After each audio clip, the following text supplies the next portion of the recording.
Hello, it's me, Mr. Kenneth. In this video, I'm going to be reading to you another story from Harold's Purple Crown Treasury. This time, we're going to read Harold's Circus. An astounding, colossal Purple Crown event, Harold's Circus, written by Crockett Johnson. One moonlit evening, mainly to prove to himself he could do it, Harold went for a walk on a tightrope. He made sure the rope was drawn tight and straight, so it wouldn't sway. He skipped lightly across it, finding it fun to be on a tightrope walker, high up over the rest of the circus. He stayed up on the rope with the greatest of ease until he lost his balance. It is also easy to fall off a tightrope.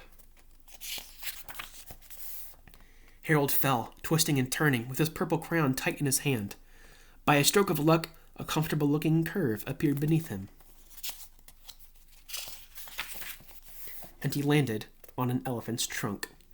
Quite a trick, he thought, as he rewarded the elephant with a large peanut. Elephants are such tall animals. Harold was still a long way from the ground, so he swung down from the elephant trunk to the neck of a smaller animal. It was a lovely circus horse, beautifully trained, and Harold easily put him into a brisk trot.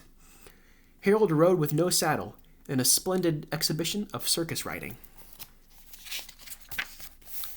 At the finish of his bareback act, he leapt gracefully from the horse. To his embarrassment, he fell and turned a rather ridiculous somersault. Before anyone could laugh at the mishap, Harold pretended he had been clowning. He quickly put on a clown's hat.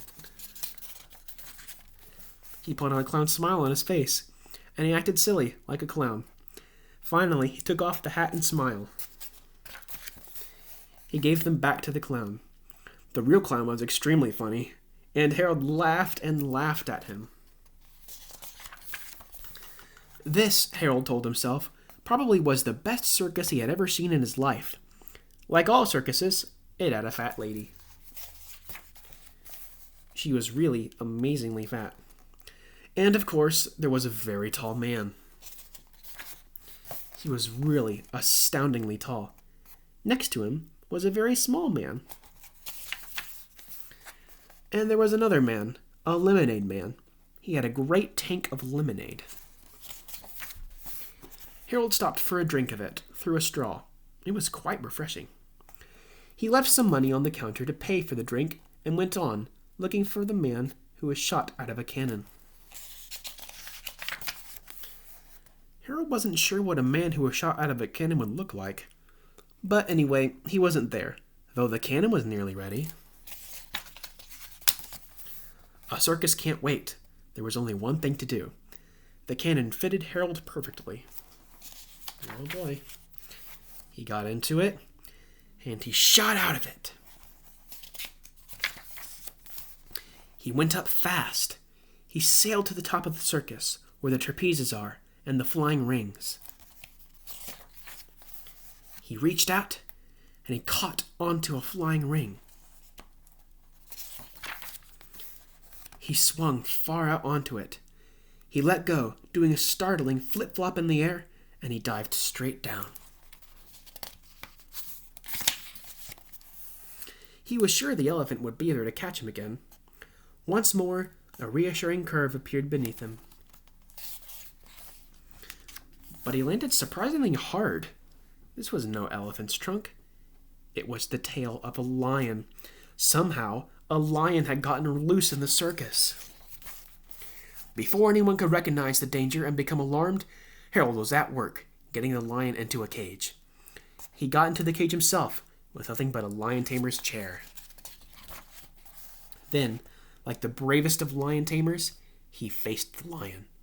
And with no thought of fear, he put his head right in the lion's mouth.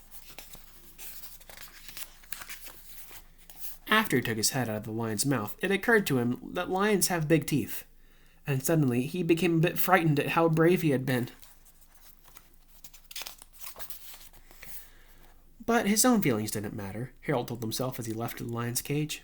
The important thing in a circus is to make the audience happy. Harold saw that everybody in his audience wore a delighted smile. Naturally, making so many people happy made Harold happy. And he smiled too, as very modestly he bowed. The end. That story was Harold's Circus. Now, I'm going to teach you the sign language for purple again. Make the P sign with your fingers. This is the letter P, and you wave it in front of you for purple. Thank you for listening.